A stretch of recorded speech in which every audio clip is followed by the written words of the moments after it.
नमस्कार।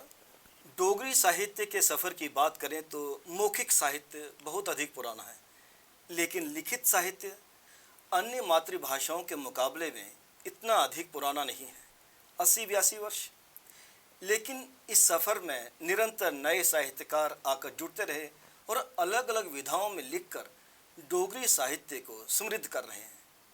अस्तित्व के आज के अंक में आपकी मुलाकात करवाते हैं इसी सफ़र के एक राही, जो बहुत अच्छे डोगरी के साहित्यकार हैं, कवि हैं, चित्रकार हैं, गायक हैं, रतन भारद्वाज। सर, आपका एक्सेक्टर स्टूडियोज़ में बहुत बहुत स्वागत है।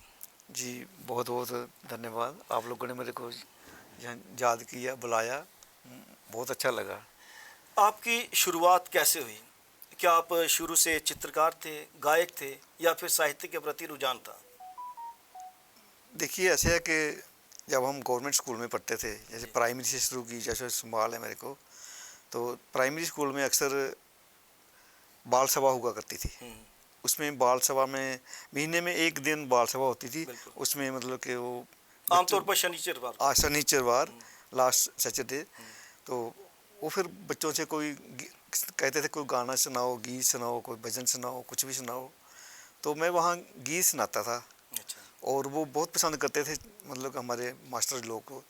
और फिर उसके बाद हमारे स्कूल में जो प्रेयर होती है सुबह मॉर्निंग, तो उसके लिए मेरे को मॉडल बना दिया उन्होंने। अच्छा। मैं और मेरा दोस्त पूरी प्रेयर को मॉडलिंग करके मैं पहले हम बोलते थे, बाकी वाले बच्चे बाद में बोलते थे, रिपीट करते थे।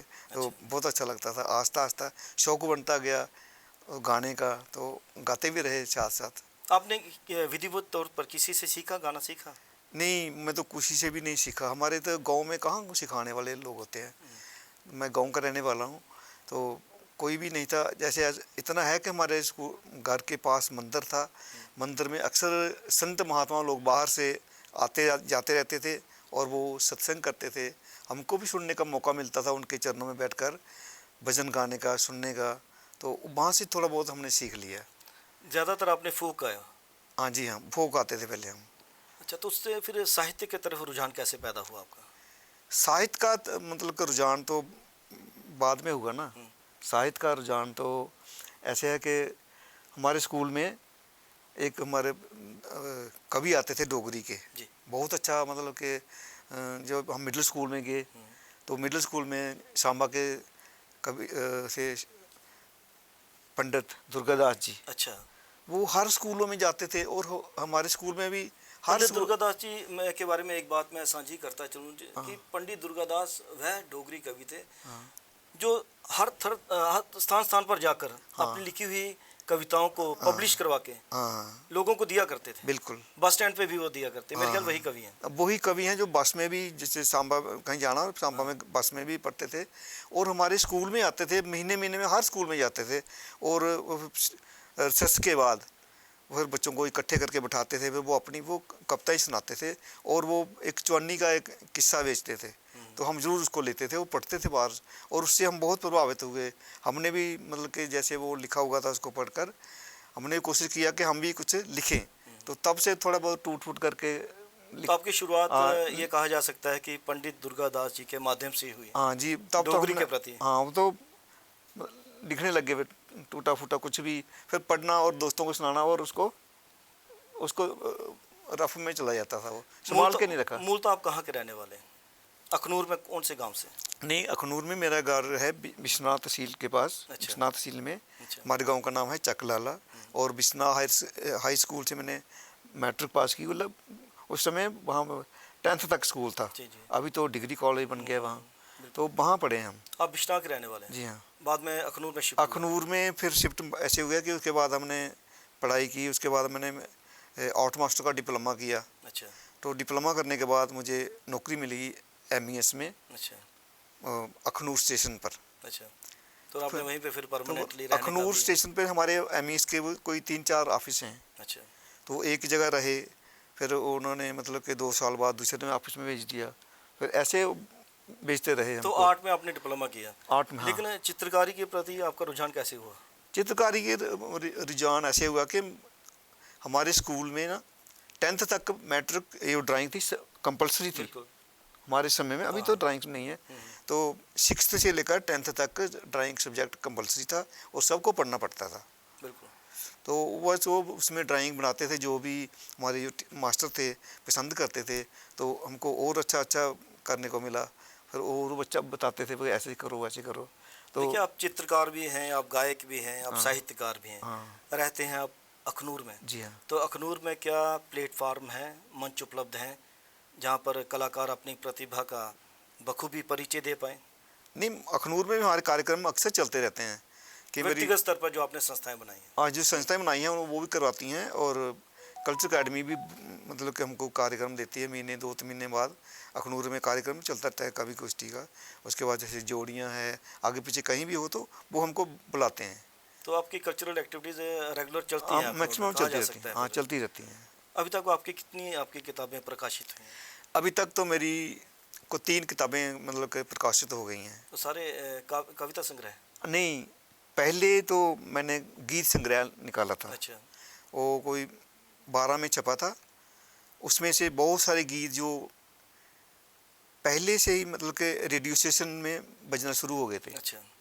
रिकॉर्ड बने थे। मेरा गीत कल्पना केसर जी ने गा रखा है, अच्छा।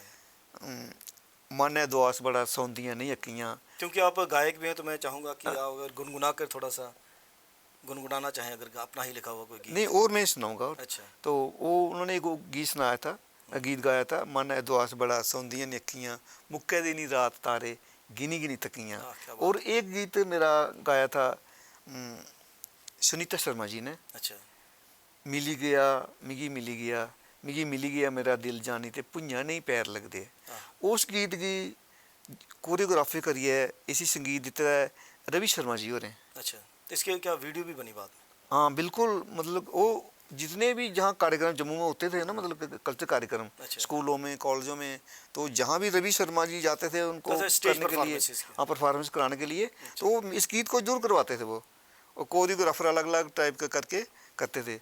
तो अभी हार्डली पिछले साल ही मतलब क्या हुआ, एक दिन मेरी किताब पे बात थी, शिवानी आनंद ने बोला कि आपकी अच्छा। किताब पे हमने कोई चर्चा करनी है। अच्छा, ठीक है। मेरी किताब थी, सेकंड किताब थी फुंगा, अच्छा, कविता फुंगा। संग्रह है। बिल्कुल। तो उसमें मेरे फुंगा का पंचा, बेसिकली मतलब क्या होता है? क्योंकि डोगरी का बहुत हाँ पर्टिकुलर हाँ वर्ड है फुंगा। बिल्कुल, वो फुंगा इसका मतलब क्या है वैसे? फुंगा होती है, मतलब जैसे बरसात में बारिश होती है ना, हम्म।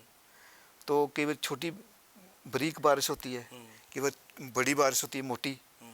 तो मोटी जो होती है उसको फुंगा बोलते हैं। अच्छा, बारिश का ही रूप है। हाँ, बारिश की जो फुहार पड़ती है ना उसको अच्छा। फुंगा ही बोलते हैं, अच्छा। बारिश के रूप से। तभी तो कहा जाता है डोगरी भाषा बड़ी स्वीट लैंग्वेज है, हम बिल्ली मीठी बहुत ज़बान बड़ी मीठी जबान है, बहुत ज़्यादा मीठी जबान है, मीठी। जी। इसका कोई जवाब के नहीं है।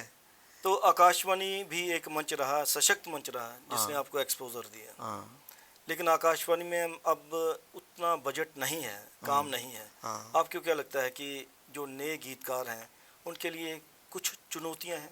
बहुत ज़्यादा चुनौतियाँ हैं कि मेरे एक गीत दोनों थे ना, एक 96-7 में रिकॉर्ड बने थे। जी। उसके बाद में 3-4 बार और रिकॉर्ड गीत लिखे जो दिए उनको, तो उन्होंने तो ऐसे करके कह दिया कि हमें आपके गीत फिट नहीं है मतलब कि गाने के, मगर उन्होंने बजट नहीं होगा। शायद कुछ होगा उनकी अपनी प्रॉब्लम या कुछ भी, और वो गीत मेरे को वापस आ गए।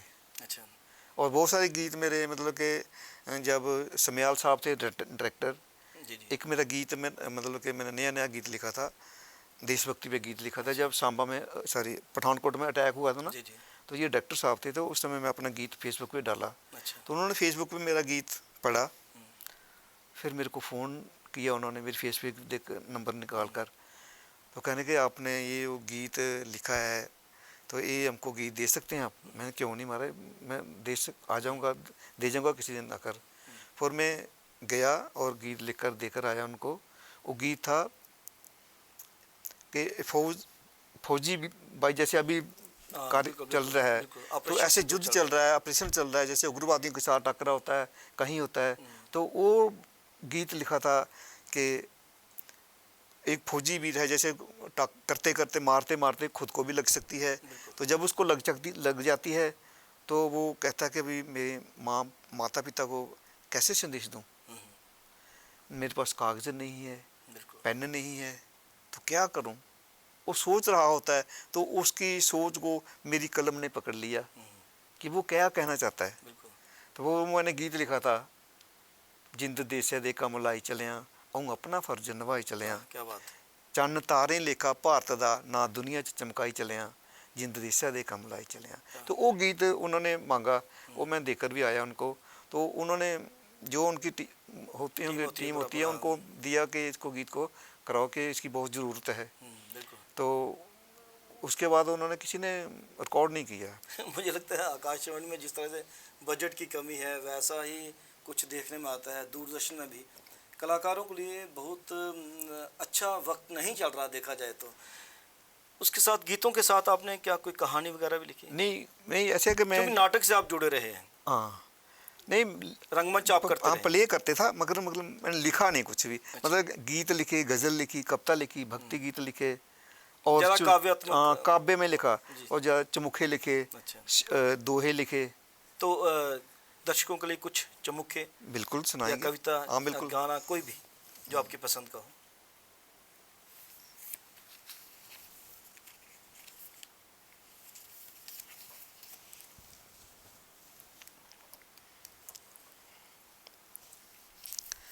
तो मैं अपनी वाणी को माँ सरस्वती से शुरू करूँगा। जी, जी। एक दो दोहा सुनाऊंगा, बिल्कुल। उसके बाद चमुखा सुनाऊंगा। बिल्कुल। माँ सरस्वती का आशीर्वाद हो तभी लिखा जाता हाँ है। बिल्कुल बिल्कुल। तभी कला की किसी भी विधा में आप आगे हाँ जा बिल्कुल पाते हैं। बिल्कुल। तो सरस्वती के दोहे लिखे हैं, लिखा हुआ है, वो सुनाऊंगा आपको। फिर देखा, सरस्वती वरदान दे, बुद्धि विद्या अपार। सरस्वती वरदान दे, बुद्धि विद्या अपार। ज्ञान कला विज्ञान पांदा, तेरे सा संसार, तेरे सा संसार। साधु जी साधना, पंत्याला ज्ञान। साधु जे ही साधना, पंत्याला ज्ञान। रैनी मस्त मलंगड़ी, कवियें दी पंछान, कवियें दी पंछान। मिश्री मिठड़ी लगदी, डोगरी जिस दाना। मिश्री मिठड़ी लगदी, डोगरी जिस दाना। चासनी कन्ने च कुलदी, गीत जदों भी गां, गीत जदों भी गां। क्या बात है सर। तो जैसे आपने दोहों में जो शब्दावली इस्तेमाल की है, आजकल के जो नए साहित्यकार हैं उनके पास ऐसे शब्द होते नहीं हैं।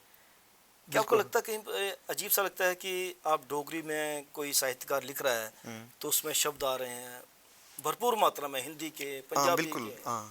मतलब काफ़ी मैंने देखा, काफ़ी लोगों ने पंजाबी के शब्द डाला होता है कि भाई हिंदी का शब्द डाला होता है। हम उनको नहीं कहते हैं कि ये ऐसे करो ऐसे करो, अगर कोई पूछे तो फिर हम बताएंगे। तो ये नहीं कहा जा सकता कि अगर आपको वाकई कविता लिखनी है, कहानी लिखनी है, साहित्य लिखना है, तो उसके लिए आपकी स्टडी होना बहुत आवश्यक है? बिल्कुल। क्योंकि आपके पास शब्द होने चाहिए। हाँ, इसके लिए स्टडी हमको मतलब कि जरूरी चाहिए, क्योंकि जो हमारे सीनियर लेखक हैं उनको पढ़ना चाहिए। जैसे आप कहानी लिखते हैं, आपकी कहानियाँ पढ़नी चाहिए, आपके नाटक पढ़ने चाहिए। जहाँ मैं गीत लिखता हूँ, मेरे गीत पढ़ने चाहिए। मेरी किताबें पढ़ो, उनको आप आपस में आपको शब्द मिलेंगे, अच्छे अच्छे भाव मिलेंगे। तो उन्हीं शब्दों का फिर आप इस्तेमाल भी कर सकते हैं अपनी रचनाओं में। हाँ बिल्कुल कर सकते हैं। तो मैं आपको डोगरी में कोई चुमके सुनाऊंगा। जी जी।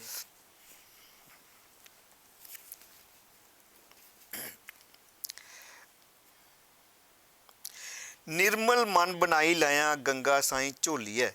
क्या बात। निर्मल मन बनाई लाया, गंगा साईं झोलिए। रवे नी अहंकार दना, खंगाल शैल खोलिए। खंगाल शैल खोलिए। क्या बात। रवे नी अहंकार दना, खंगाल शैल खोलिए। होने नहीं पावे तुगी कुतै दना भी शर्मिंदा रतन।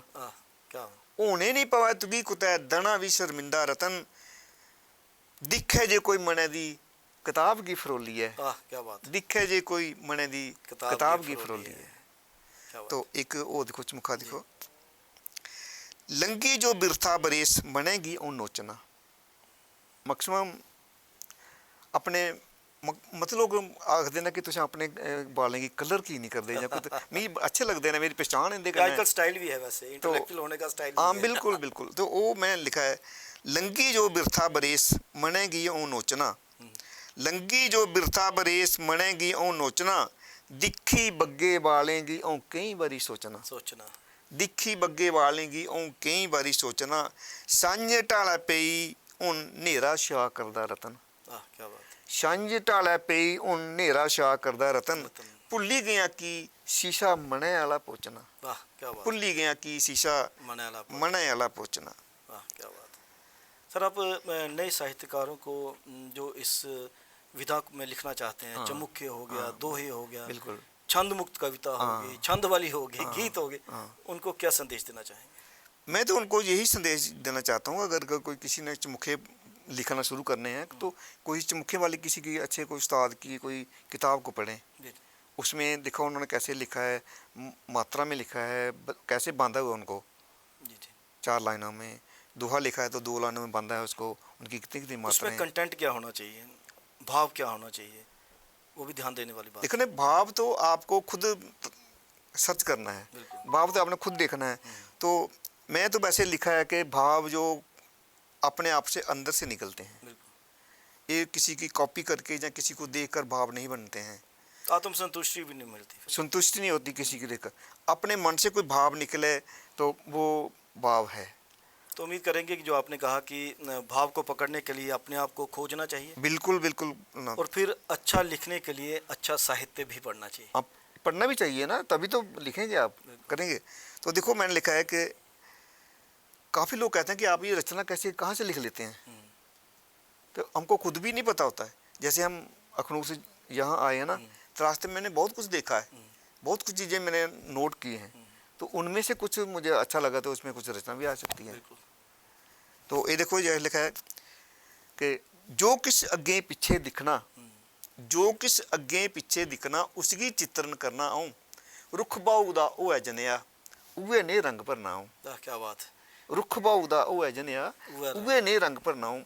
मगर संसार च हूँ दुनिया च के चला करता है, कोई फैशन चला करता है, ये चला करता है, ट्रेंड चला करता है, या कोई जो कुछ अगे पीछे दिखना उसी चित्रण करना है। तो साहित्यकार का ये फर्ज भी बनता है कि वही चित्रित भी करें। उसको चित्रित करता हूँ मैं, जो कुछ मुझे दिखता है वो उसको मैं लिख करता हूँ, देख कर लेता हूँ। उम्मीद करेंगे कि बाकी साहित्यकार भी आपसे प्रेरणा लेकर वही चित्रित करेंगे जो महसूस करते हैं। आप एक्सेलसियर स्टूडियोज में, आपका बहुत बहुत धन्यवाद। जी, आपका भी बहुत बहुत धन्यवाद, आपने मुझे बुलाया, मुझे बहुत अच्छा लगा यहाँ आने से। बहुत बहुत धन्यवाद सर। धन्यवाद। अस्तित्व के संक में आपने बातचीत सुनी रतन भारद्वाज जी से। उन्होंने कहा कि अगर आप कुछ भी रचना करना चाहते हैं, कुछ भी सृजन करना चाहते हैं, साहित्य हो या चित्रकारी के माध्यम से भी आप व्यक्त करना चाहते हैं, तो पहले स्टडी भी कीजिए, विषय का ज्ञान होना बहुत आवश्यक है। कैमरा पर्सन करण सिंह के साथ राजेश्वर सिंह राजू को अब दीजिए इजाज़त। नमस्कार।